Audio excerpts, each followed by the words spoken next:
देखिए, जो 5 एनकाउंटर के नाम पे यहाँ हुआ है, ये एनकाउंटर नहीं है, बल्कि जानबूझ के इनको मर्डर किया गया। सारे सर्कमस्टांसेस देखे गए हैं, कमेटियाँ बनी हैं इसके लिए, मैंने पढ़ा भी अखबारों में। तो ये इसकी जो है जुडिशियल इंक्वायरी होनी चाहिए। शायद हिंदुस्तान में पहली बार हुआ है इस तरह जुडिशियल कस्टडी में, जज साहब के कस्टडी में रहे हुआ, पुलिस कस्टडी में नहीं थे वो लोग, और उनको इस तरह से मार दिया गया जैसे फिल्मों में कोई ड्रामा दिखाया जाता हो। ये पुलिस खुद नहीं कर सकती, बल्कि इसमें सरकार जरूर मिली हुई है। बिना सरकार की मर्जी के इतना बड़ा काम नहीं हो सकता। इसकी इंक्वायरी जुडिशियल होना चाहिए और इसकी रिपोर्टिंग किसी डीजी, किसी आईजी या किसी होम मिनिस्टर या किसी चीफ मिनिस्टर को नहीं, बल्कि इसकी रिपोर्टिंग सीधे हाईकोर्ट के जज को होना चाहिए, और हाईकोर्ट खुद जो है अफसर चुने कि कौन इसकी इंक्वायरी करेगा। इसका ट्रायल मुंबई में होना चाहिए, ट्रायल तेलंगाना में नहीं चलेगा। इसके स्पेशल पब्लिक प्रोसिक्यूटर बाहर से आना चाहिए। हमने इसके पहले देखा है गुजरात के अंदर जोराबुद्दीन केस, बेस्ट बेकरी का केस, बिल्किस बानो का केस और ईशरत जहां का केस। इन केसों में से बहुत सारे केसेस में फैसले हो गए, सब छूट गए, लेकिन जब फिर से सुप्रीम कोर्ट में एप्लीकेशन किया गया तो सुप्रीम कोर्ट ने मजबूर होकर इन केसों को गुजरात से महाराष्ट्र ट्रांसफर किया। इसलिए मैं कहना चाहता हूं कि ये केस बिल्कुल तेलंगाना में न चल करके महाराष्ट्र में चलना चाहिए। तेलंगाना सरकार ने एक एसआईटी बनाया है जिसमें कोई मिस्टर संदीप शंडेलिया, ये उसके चीफ, उसमें ये रिपोर्टिंग ये कर रहे हैं, देख रहे हैं इसको, पुलिस की तरफ से यही है शायद उसमें, जो ये डीजी और होम मिनिस्टर के अंडर में ये काम करेंगे। और ये वही आदमी है संदीप जी, जब मक्का मस्जिद का ब्लास्ट हुआ था और पुलिस की फायरिंग हुई थी तो वहां पर कई लोग शहीद हुए थे, मारे गए थे, और इनकी रिपोर्ट के मुताबिक वहां उन्होंने कहा था, ये मैंने पढ़ा था, कि मक्का मस्जिद बरेलवी मसलक की है और अहले हदीस के मानने वाले शाहिद बिलाल जो उस वक्त वांटेड थे, इनको उसमें इन्होंने बताया था, और जो बिल्कुल गलत निकला। सच्चाई ये निकली कि स्वामी असीमानंद, आरएसएस के लोग, उनके ग्रुप के लोगों ने, इस ब्लास्ट में ये लोग थे। तो ऐसे अफसर के हाथ में इंक्वायरी दी जाए। मैं समाजवादी पार्टी की तरफ से, एमबीटी की तरफ से ये मांग करता हूं कि ये इंक्वायरी बिल्कुल नहीं चलेगी, इंक्वायरी हाईकोर्ट की होना चाहिए। ये अफसर पे बिल्कुल भरोसा नहीं है। इन्होंने, मिस्टर संदीप ने पुलिस फायरिंग को बिल्कुल जायज करार दिया था और क्लीन चिट दिया था, इन पर भरोसा बिल्कुल नहीं है।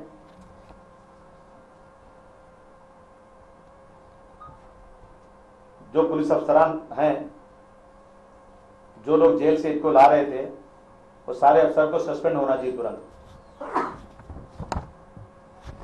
उसके बाद इंक्वायरी शुरू होना चाहिए, और इन लोगों को कंपनसेशन, मैंने पढ़ा है, सुना है कि यहाँ कोई पुलिस वाले मर गए थे तो सरकार ने 20 लाख रुपया कंपनसेशन दिया था। जान सबकी बराबर होती है, चाहे पुलिस वाला हो या कोई सिविलियन हो, लेकिन अगर पुलिस वाला ही सिविलियन को जानबूझकर मार दे तो शायद वो उससे बड़ा गुनाह है। इसलिए 20 लाख रुपया हरजाना इन 5 लोगों को मारने वाले को, परिवार वालों को फौरन देना चाहिए, और एक एक आदमी के परिवार के एक एक आदमी को कम से कम सरकारी नौकरी देना चाहिए।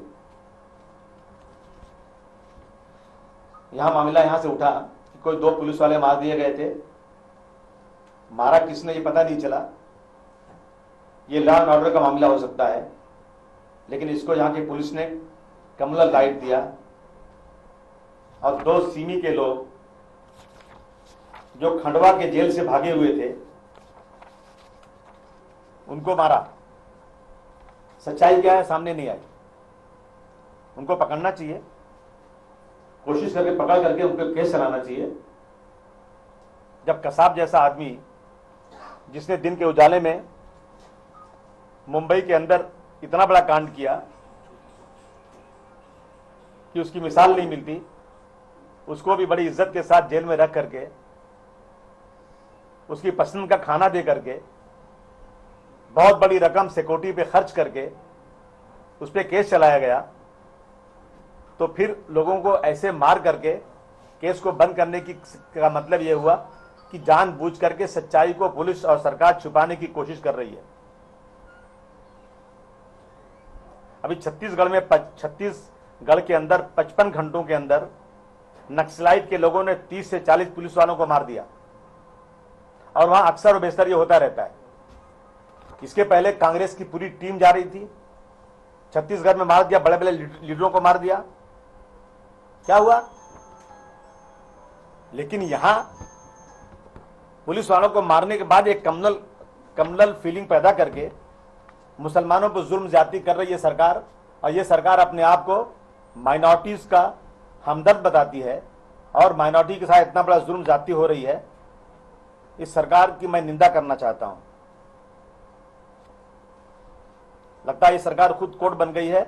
कोर्ट और कचहरी बंद कर दें, वकीलों को बोल दें कोई दूसरा काम कर लो, और पुलिस के हाथ में हथियार थमा के किसी आदमी को इस तरह से गोली मार दी जाए, ये बिल्कुल गलत बात है। जैसे महाराष्ट्र में एक पुलिस वालों पर पत्थर चलाया, तो होम मिनिस्टर साहब ने कहा कि अगर कोई पुलिस पर पत्थर चलाए तो गोली मार दो। ये सामने सबके आया था। इसी तरह के यहां सरकार काम कर रही है। और ऐसे गुजरात में हुआ कि 52 कार सेवकों को गोधरा ट्रेन में हादसा हुआ था, उसकी इंक्वायरी नहीं हुई, और 2500 लोगों को वहां की सरकार ने मार डाला। ये जो गुजरात की सरकार और तेलंगाना की सरकार एक ही तरह काम कर रही है। तेलंगाना सरकार का भी कोई डेलीगेशन जा रहा है इस्राइल, महाराष्ट्र सरकार का भी सीएम जा रहे हैं इस्राइल। एग्रीकल्चर के नाम पर ये लोग इस्राइल जाते हैं, लेकिन आज तक किसानों की आत्महत्या रोक नहीं सके लोग। किसानों की हालत और बदतर होती जा रही है, और मुझे लगता है कि वहां जाकर के इस्राइल के पास बैठ करके ये लोग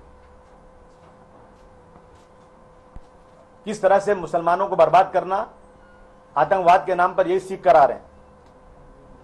केमिकल वहां से लाते हैं, और वही केमिकल जो है मुसलमानों को मारने में, उनको जलाने में यूज किया जा रहा है, जो गुजरात में हुआ था।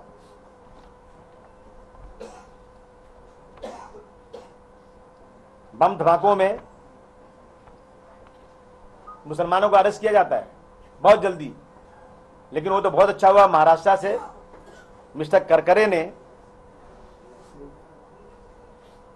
हेमंत करकरे ने हिंदुत्ववादी ताकतों को पकड़ करके ये बता दिया कि इस देश में आरएसएस, बजरंग दल और इस तरह से बहुत सारे जो है हिंदुत्ववादी के नाम से जो संगठन चल रहे हैं, वो लोग इसके अंदर मुलव्विस हैं। तेलंगाना दूसरा गुजरात बनने की कोशिश कर रहा है। यहां टीआरएस पार्टी जो है वो मोदी के करीब जा रही है। यहां की पुलिस ने सोहाबुद्दीन, मुजाहिद, मौलाना नसीरुद्दीन और अबुल बशर के मामले में गुजरात की पुलिस का साथ दिया था, और दोनों ने मिलकर इन लोगों को परेशान किया था, मारा था और जेल में बंद किया। अभी गुजरात के जो स्पेशलिस्ट थे, एनकाउंटर के स्पेशलिस्ट लोग, जो काफी दिनों से जेल में बंद थे, दिल्ली में सरकार आई बीजेपी की, धीरे धीरे वो सब के सब छूट गए, और वो सब अपनी जगह संभाल के फिर से बैठ गए। और मुझे लगता है कि अब गुजरात और तेलंगाना की पुलिस एक साथ खड़ी होकर के ये नया खेल खेलना चाहती है। मोदी का घर वापसी का प्रोग्राम खत्म हो गया, फेल हो गया, तो अब तेलंगाना से ये काम शुरू किया जा रहा है। बम ब्लास्ट कोई भी करेगा, लेकिन मुसलमानों की गिरफ्तारी हो रही है। साधु प्रज्ञा सिंह, असीमानंद, कर्नल पुरोहित, दयानंद पांडे, और आज भी उनके बहुत सारे साथी जो पकड़े नहीं गए हैं, जैसे रामजी काल संग्रा, संदीप ढांगे, ऐसे कई लोग जिन पे 10-10 लाख रुपए का इनाम है, ये सब जो है घूम रहे हैं और हमें डर है कि ये लोग कहीं भी कुछ ऐसे हादसे करके मुसलमानों को फिर फंसाने की कोशिश करेंगे।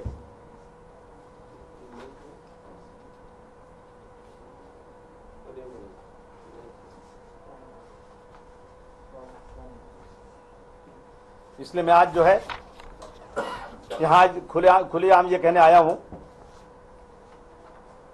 कि ये खेल बंद किया जाए।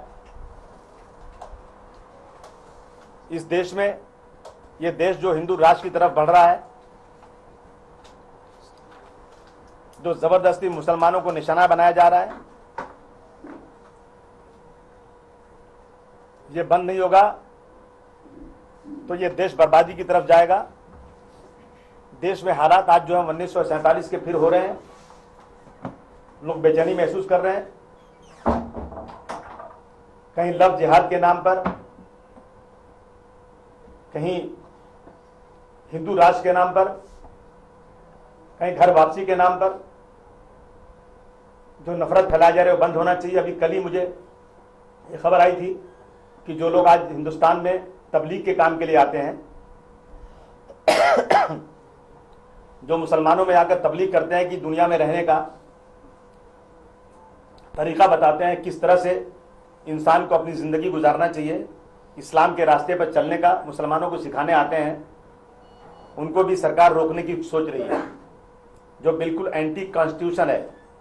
मैं मांग करता हूं सरकार से कि जितनी मस्जिदें हैं, जितने मदरसे हैं, हर जगह सीसीटीवी लगा दो और देख लो मुसलमान वहां क्या पढ़ाता है।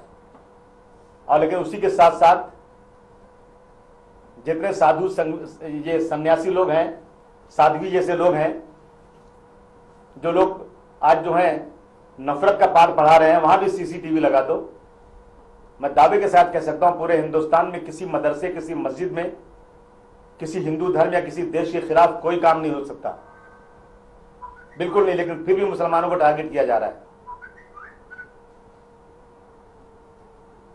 मैं आया हूं आज यहां पर, यहाँ के हैदराबाद के, ये हैदराबाद शहर के या तेलंगाना स्टेट के जो लोग अपने आप को खासतौर से मुसलमानों का बहुत रहबर समझते हैं, मैं उनसे और तमाम लोगों से निवेदन करना चाहता हूं कि हम राजनीति करने नहीं आए, हमारी पार्टी की यहाँ ताकत भी नहीं है, हम कोई वोट भी आज नहीं मांग रहे, लेकिन आइए हम सब लोग इकट्ठा हो जाए एक प्लेटफॉर्म के ऊपर। और जो 5 लोग मारे गए हैं, इसके खिलाफ अगर सरकार ने 10 दिनों के अंदर हमारी बात को नहीं माना, जुडिशियल इंक्वायरी नहीं माना, सस्पेंशन नहीं किया, कंपनसेशन नहीं दिया, तो समाजवादी पार्टी यहाँ पर एक बहुत बड़ा महाधरने का आयोजन करेगी सरकार के खिलाफ, जिसमें हमारे साथ हमारे अमजदुल्ला खान साहब एमबीटी के, जाहिद अली खान साहब सियासत अखबार के, और जितने लोग इस शहर में हैं, सिविल लिबर्टीज, जो लोग अपने आप को इत्तेहादुल मुस्लिमीन कहते हैं, उनसे मैं कहना चाहता हूं अगर आप कुछ मदद करना चाहते हो तो आज जिस सरकार में आप शामिल हैं उस सरकार से फौरन इस बात को मनवाइए, नहीं तो इस्तीफा दे दीजिए। अगर यही यूपी में कोई एक आदमी मार दिया गया होता तो आप पूरा हिंदुस्तान सर पर उठा लेते, बहुत शोर करते, लेकिन यूपी में 3 सालों में किसी मुसलमान को बेगुनाह पकड़ा नहीं गया। वो लोग जो अपने आप को हमदर्द कहते हैं, आज अपने कौम का बहुत बड़ा भाषण करते हैं, मैं उनसे कहना चाहता हूं कि इस सरकार में आप शामिल हैं, आप तुरंत इस 5 लोगों को की हत्या करने के जुर्म में पुलिस वालों को जेल भिजवाइए और इस सरकार से नाता तोड़िए, नहीं और तोड़िए और हमारे साथ धरने में बैठिए। मैं यही कहने मुंबई से आया था। ये मामला सिर्फ हैदराबाद का नहीं बल्कि पूरे देश का है। 20 करोड़ मुसलमानों की इज्जत इसमें लगी हुई है, क्योंकि अगर हम चुपचाप बैठ जाएंगे, कम्युनिटी चुपचाप बैठ जाएगी, तो ऐसा लगेगा कि ये लोग वाकई आतंकवादी थे और ये लोग मारे गए। लेकिन एक लेमैन जो कुछ कानून नहीं जानता, वो भी इस बात को अच्छी तरह महसूस कर सकता है कि जब गाड़ी में पुलिस वाले उनको लेकर आए और जेल से आधे घंटे की दूरी के ऊपर सिर्फ 40 किलोमीटर दूरी पर सबको एक साथ पेशाब करने के लिए आपने छोड़ दिया, और आपने छोड़ दिया तो उन्होंने गोली चलाया, तो फिर वो हथकड़ी में कैसे बंधे? मरे हुए हथकड़ी के अंदर हैं, और अगर हथकड़ी लगी हुई थी गोली चला कैसे कैसे चला सकते हैं, कोई सवाल ही पैदा नहीं होता। और सिर्फ 3 दिन पहले इन लोगों ने खुद जज साहब के पास एप्लीकेशन किया था कि हमें डर है कि हमें मार दिया जाएगा। ये हमको जब लेके निकलते हैं कोर्ट के लिए तो रास्ते में हमारे साथ बदतमीजी करते हैं, हमें थूकते, हमें गालियां देते हैं, हमें डर है कि हमारा कहीं ना कहीं ये जाली इनकाउंटर करके कर देंगे। 3 दिन पहले किया गया था। उसके बाद भी मैं कहना चाहता हूं इस देश के सुप्रीम कोर्ट के जज साहब से, इस देश के राष्ट्रपति साहब से, कि डॉक्टर भीमराव अंबेडकर का कानून आज जो है शर्मा रहा है। ऐसा लगता है कि कानून कोई चीज नहीं रह गई है। सो मोटो तुरंत इस खबर को देख करके ही फौरन सस्पेंशन ऑर्डर आना चाहिए, ये हमारी मांग है। एक दिन पहले इसको जेल ट्रांसफर, उसमें एक मोहम्मद जाकिर है जो दूसरे जेल में थे, चारलापल्ली जेल से चारलापल्ली जेल से चंचलगुड़ा लाए, चंचलगुड़ा उसको लाए जानबूझकर, फिर चंचलगुड़े से वारंगल ले गए और सबको फिर एक साथ किए और सबको एक साथ लेकर आए। और जो टाइम जेल से निकलते थे उस टाइम ने उसके पहले जेल से निकाला गया। हर चीज इसमें चेंज नजर आती है, तो इसमें कोई शक ही नहीं है। इंक्वायरी की बात तो अगर कहीं ईमानदारी नाम की कोई चीज होगी, कहीं भी लगता है कि कुछ जस्टिस होगा देश के अंदर, तो इंक्वायरी के पहले सस्पेंशन होना चाहिए। शुक्रिया, धन्यवाद। सर, आपकी तरफ से, आपकी पार्टी की तरफ से कुछ माली इमदाद भी रहेगा क्या मरहूम के? हमने ऑलरेडी दे दिया, जो हमको देना था हमने दे दिया, और हमने वादा किया कि हम जरूर उनको मदद करेंगे। ये कोर्ट जाएंगे, कचहरी जाएंगे, केस करेंगे, उस पर भी हम लोग पूरी मदद करेंगे जितनी कर सकते हैं।